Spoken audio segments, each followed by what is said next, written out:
ஒரு வசன தியானம்.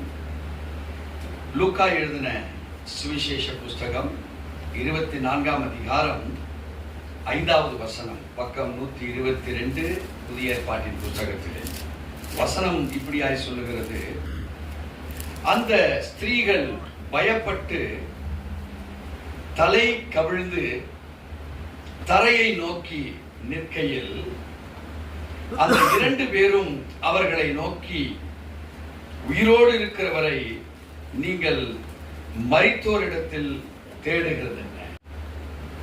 அருமையான தேவச்சனமே, நாம் 2000 ஆண்டுகள் சாட்சிகளை நோக்கி வாழுகிற ஒரு தெய்வத்துவம் நிறைந்த பண்புள்ள மக்களாக நாம் மாறி இருக்கிறோம். 2000 வருஷத்துக்கு முன்பாக தீர்க்க தரிசனமாக இருந்தது. அந்த தீர்க்க தரிசனம் நிறைவேறும் காலம் வந்தது. கிறிஸ்து அபிஷேகம் பண்ணப்பட்டவராக இயேசு, அவருக்கு இம்மானுவேல் என்று பெயரிடுவாயாக என்று சொல்லப்பட்ட வேத வாக்கியங்கள் நிறைவேறும்படி கிறிஸ்து இந்த உலகத்திலே ஒரு குழந்தையாக மரியாளுடைய சமூகத்தில் இருந்து பிறக்கப்பட்டார். இங்கே கிறிஸ்து இயேசுவானவர் சகலவிதமான சத்தியத்தின் கோட்பாடுகளை he finished in this world. நாம் இன்றைக்கு எதிலே நிலைத்திருக்கப்பட வேண்டும், எவைகளிலே செழித்திருக்கப்பட வேண்டும், எவைகளுடைய தாற்பயங்களை சுமந்தவர்களாய் நாம் வாழ வேண்டும் என்பது தேவன் வகை அறுத்து வைத்திருந்தார். விசுவாசிக்கிறீங்களா? உங்களுக்கு இது என்று வகை அவர் கரெக்ட் பண்ணி வச்சிருக்கிறார் ஒவ்வொருத்தருக்கும். இப்போ சத்தியத்தை அறிந்தவர்கள் தான். கிறிஸ்துனுடைய உயிர்த்தெழுதல் பிரகடனமாக சொல்லப்பட்டிருந்ததுதான். ஆனாலும் நடந்த சம்பவம் என்ன? 5வது வசனத்தில் சொல்லுகிறார்கள், அந்த ஸ்திரீகள் பயப்பட்டு தலை கவிழ்ந்து தரையை நோக்கி நிற்கையில். இன்னைக்கு நம்முடைய வாழ்க்கையில் கூட ஆண்டவர் ஒவ்வொருத்தருக்கும் வாக்கு தத்தங்களை கொடுத்திருக்கிறார். எனக்கு ஒரு வாக்கு தத்தத்தை ரட்சிக்கப்பட்ட பொழுது கொடுத்தார். செப்பனியா 3:20 வேதம் சொல்லுகிறது, அக்காலத்திலே உங்களை கூட்டிக் கொண்டு வருவேன், அக்காலத்திலே உங்களை சேர்த்துக் கொள்வேன், உங்கள் கண்காண நான் உங்கள் சிறையிருப்பை திருப்புகிற பொழுது பூமியில் உள்ள சகல ஜனங்களுக்குள்ளும் உங்களை கீர்த்தியும் புகழ்ச்சியுமாய் வைப்பேன் என்று சொன்னார். நானும் உலகம் போயிட்டு தான் வரேன், எங்கெங்க என்ன கூப்பிடுறாங்க போயிட்டு தான் வரேன். வேதவசனம் நிறைவேறுகிறது. சகல ஜனங்கள் மத்தியிலே உன்னை நான் கீர்த்தியும் புகழ்ச்சியுமாய் வைப்பேன் என்று சொன்ன தேவன் அந்த வார்த்தை மாறல. அந்த வார்த்தை தன் கிரியைகளை செய்து வருகிறது. அருமையான தேவச்சனமே, இங்கே இயேசு கிறிஸ்துடைய சரீரத்துக்கு அதிகாலையில போறாங்க. வாரத்தினுடைய முதலாவது நாள் என்ன? சண்டே தான், ஃபர்ஸ்ட் பிகினிங். இந்த நாள்ல அந்த மரித்த அந்த சடலத்துக்கு போய் வாசனையான திரவியங்கள் எல்லாம் ஊத்திட்டு வருவோம். அவர் மகத்துவமான தேவன், அவர் சர்வ வல்லமையுள்ள தேவன். இதெல்லாம் மைண்ட்ல இருக்கு. ஆனா மைண்ட்ல இன்னொன்னு இருக்கு, அவரு மரித்து அங்க இருக்கிறார். இப்ப நம்முடைய வாழ்க்கையில இந்த ஸ்திரீகளை போலதான் நாம் நம்முடைய வாழ்க்கையை கட்டமைத்துக் கொண்டு வருகிறோம். நம்மளை அழைத்தவர் உண்மை உள்ளவர். எப்படிப்பட்டவர்னா, நீங்க நினைக்கிற பரியல்ல அவர் இல்ல. நீங்க போட்டிருக்கிற இந்த சென்டென்ஸ் முடிஞ்சு போச்சுன்னு கோடு போட்டு முடிச்சு இங்கு போட்டு முடிச்சிருவாங்க. அப்படின்னா என்ன?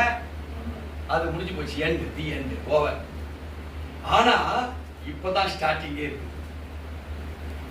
இந்த எண்டு இது எதற்கென்றால், இனி சத்துருவோ சாத்தானோ ப்ராப்ளமேட்டிக் இஷ்யூஸோ உங்களை அணுகாது. அது எப்படி அணுகும்? என்ன மரண தருவாய்க்கு கொண்டு போற அளவுக்கு அணுகும். ஆனா உங்க வாழ்க்கையில மரணம் ஏறிடாது. என்ன மரணம் என்றால், ஆவிக்குரிய மரணம் நமக்கு கிடையாது. சரீரத்துல பிரச்சனை வருமா, பிரச்சனை வராதான்னு கேட்டீங்கன்னா, உங்க விசுவாசம் சரியா இருந்தா உங்க சரீரத்துல பிரச்சனை வரக்கூடாது. உங்க மரணம் எப்படி இருக்கலாம் என்றால், உங்களுடைய மூப்பு அடைதல். உங்க சரீரத்துக்குன்னு இவ்வளவு காலங்கள் கொடுத்திருப்பாங்க. கிட்னிக்கு 200 வருஷம் கொடுத்திருப்பாங்க. மைண்டுக்கு ஒரு 250 இயர்ஸ் கொடுத்திருப்பாங்க. இதுல எல்லாம் கால்குலேட் பண்ணி பார்த்தா எது குறைவா இருக்கோ அந்த குறைவு வரைக்கும் நம்முடைய காலங்களை, நம்முடைய வயது மூப்பு வரைக்கும் தேவன் நம்மை பொறுப்பெடுக்கிறார். இங்க கிறிஸ்துவை சொல்லப்பட்ட வார்த்தை என்ன? இந்த பகுதியில 2வது பகுதி சொல்லுது, அந்த 2 பேரும் யார்? அந்த 2 பேர் 2வது 3வது வசனத்தை வாசித்து பார்க்கிற பொழுது, கல்லறை அடைத்திருந்த கல் புரட்டி தள்ளப்பட்டிருப்பதை கண்டு. அப்ப யாரோ இந்த கல்லை புரட்டி தள்ளி இருக்கிறாங்க. உள்ளே பிரவேசித்து கர்த்தராகிய இயேசுவின் சரீரத்தை காணாமல், யார் பார்க்கல சரீரத்தை? சகோதரிகள் பார்க்கல. என்ன நடந்திருக்கு? 4வது வசனம் சொல்லுகிறது, அதை குறித்து மிகவும் கலக்கமடைந்திருக்கையில் பிரகாசமுள்ள வஸ்திரம் தரித்த 2 பேர் அவர்களுக்கு அருகே நின்றார்கள். அந்த 2 பேர் தான் இந்த ஸ்திரீகளோடு பேசுறாங்க. தேவச்சனமே, நீ வருத்தப்பட்டிருக்கையில், நீ போராட்டத்தில் இருக்கையில், நீ பிரச்சனையில் இருக்கையில், ஓ மைண்ட்ல அந்த டெத்தை பார்க்காத. உனக்கு முன்பாக யாரோ வந்து உன் வாழ்க்கையில இந்த தோல்வியை வெற்றியா மாத்திட்டாரு. இருந்த பாடிய கல் புரட்டப்பட்டுதான் அவர் வெளியே வரணும் அவசியம் இல்லை. அவரை கொண்டு போய் அங்க வச்சாங்க. அந்த வச்ச நேரத்துக்கு அந்த கல்லை போட்டு மூணுதான் எல்லாருக்கும் தெரியும். ஆனா அவர் அப்பவே எழுந்துட்டார். எழுந்து பாதாளத்தில் இருக்கக்கூடியவர்களுக்கும் கன நித்திரையில் இருக்கிறவர்களுக்கும் சுவிசேஷத்தை போய் சொல்லிட்டு வந்துட்டார் ஜீசஸ். இவங்க தேடி போய் பார்க்கறாங்க. ஆனா அதற்கு முன்பாகவே 2 தேவ தூதர்கள் வந்து ஜீசஸ்க்கு என்ன முறையான ஒரு மரியாதையை கொடுக்கணுமோ, யார் கொடுக்க சொல்லி அமைச்சிருப்பாங்க? ஜீசஸ்க்கு பிதாவாகிய தேவன் இதை செய்யும்படி அனுப்பி இருக்கிறார். சோ 2 தூதர்கள், they are the witness.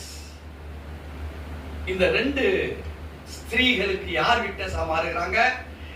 பிதாவாகிய தேவனால் அனுப்பப்பட்ட தூதர்கள் ஜீசஸ் கிரைஸ்டுக்கும் அனுப்பி இருக்கிறாரு. இப்போ இந்த மாநில உலகத்துல வாழ்ந்து கொண்டிருக்கிற மனுஷனுக்கும் அனுப்பி இருக்கிறார். இந்த ரிலேஷன்ஷிப் பாத்தீங்கன்னா ரொம்ப வித்தியாசமானது. நம்ம நினைக்கிறோம் ஒவ்வொரு காரியத்திலையும், பிரச்சனைக்கும், போராட்டங்களுக்கும் ஏதாவது வழி கிடைக்குமான்னு நம்ம நினைக்கிறோம். நம்ம நினைப்புல என்ன ஆயிருக்குன்னு கேட்டீங்கன்னா, கிரைஸ்ட் டெட்டா இருக்காரு, அவரை நான் பார்க்க போறேங்கிற நினைப்புல தான் நம்ம பார்க்கிறோம். இன்னையிலிருந்து வேதத்தின்படி, சரித்திரத்தின்படி அவர் உயிர் தெழுந்தார் தான். அது உங்களுக்கு எப்போதுமே தெரிஞ்சது தான். ஆனா நாம எங்க நிக்கிறோம் தெரியுங்களா? மரித்திருக்கிறாரே, அவரை காணுமேங்கிற உணர்வுல நம்ம நிக்கிறோம்.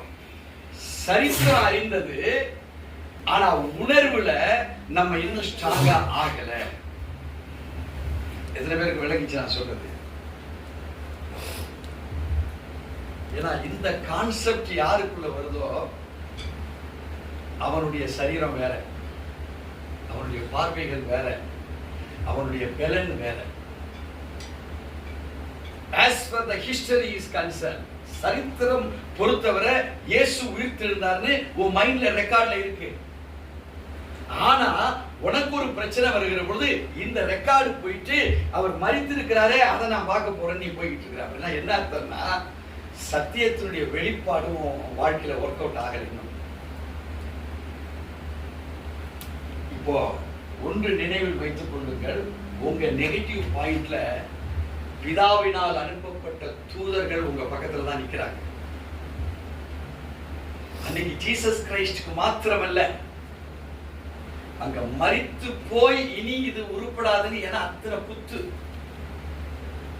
கையில ஆணி, கால்ல ஆணி, 39 சாட்டைகள் அடி, தலையில முள் கிரீடம், மூளை கண்ணு வரைக்கும் உள்ள வரைக்கும் அதெல்லாம் இறங்கிடுச்சு.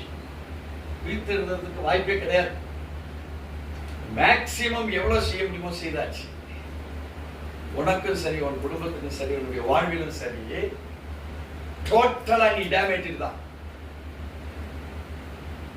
ஆனா டேமேஜ் நீ பார்க்காத, உன் வாழ்க்கையுடைய தோல்வியை நீ பார்க்காத, இருட்டோடு எழுந்து போறாங்க 2 பேரும். எங்க இயேசுவுக்கு போய் பரிமள தைலம் எல்லாம் ஊத்திட்டு வரலாம், நாத்தம் அடிக்கும்ல சரீரம். ஆனா அங்க என்ன இருந்தது? ஒண்ணுமே இல்லை. யாரு சாட்சி சொல்லுகிறார்கள்? தேவனால் அனுப்பப்பட்ட தூதர். ஒன்று ஜீசஸ் கிரைஸ்டுக்கும் சாட்சி. ஜீசஸ் கிரைஸ்ட் இங்கெல்லாம் அவர் உயிர் தெழுந்து தன் ஜனங்களை பார்வையிடுவதற்கு அவர் கிளம்பிட்டார்.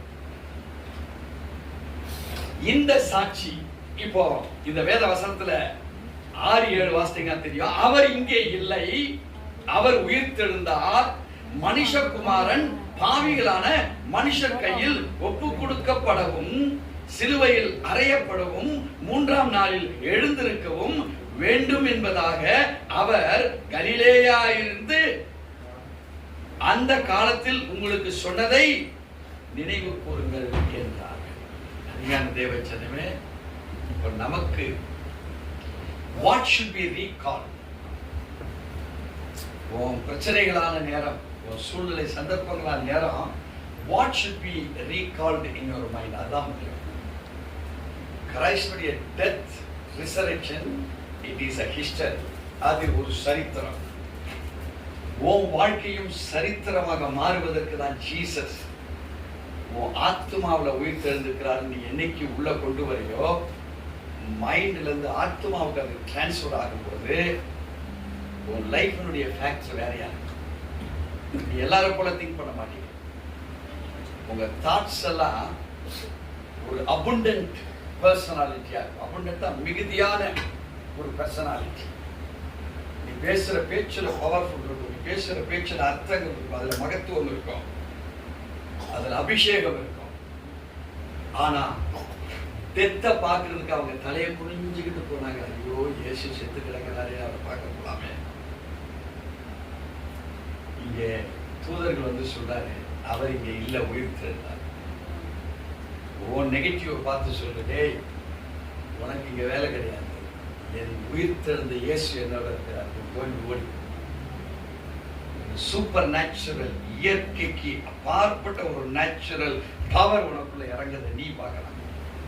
அல்லேலூயா. அது எதனா இருக்கட்டும், ரயிலே கவுந்து கிடக்கட்டும். சொல்லுவாங்க வீட்டில் என்ன துக்கமா, அது என்னப்பா ரயிலே கவுந்து போன மாதிரி கிடக்குற நீ. ஏன்னா ரயில 4 ஆள் சேர்ந்து தூக்கிட முடியுமா? கவுந்த ரயில் தூக்க முடியுமா? நம்மளை பார்த்தா அப்படி இருந்தா ரயில் கிடக்கிற மாதிரி. தேவனால் கூடாத காரியம் ஒன்றுமே இல்லை உங்க வாழ்வில். இனிமேல் கல்லறைக்கு அந்த கல் அடைச்சிருக்குன்னு நினைக்காது.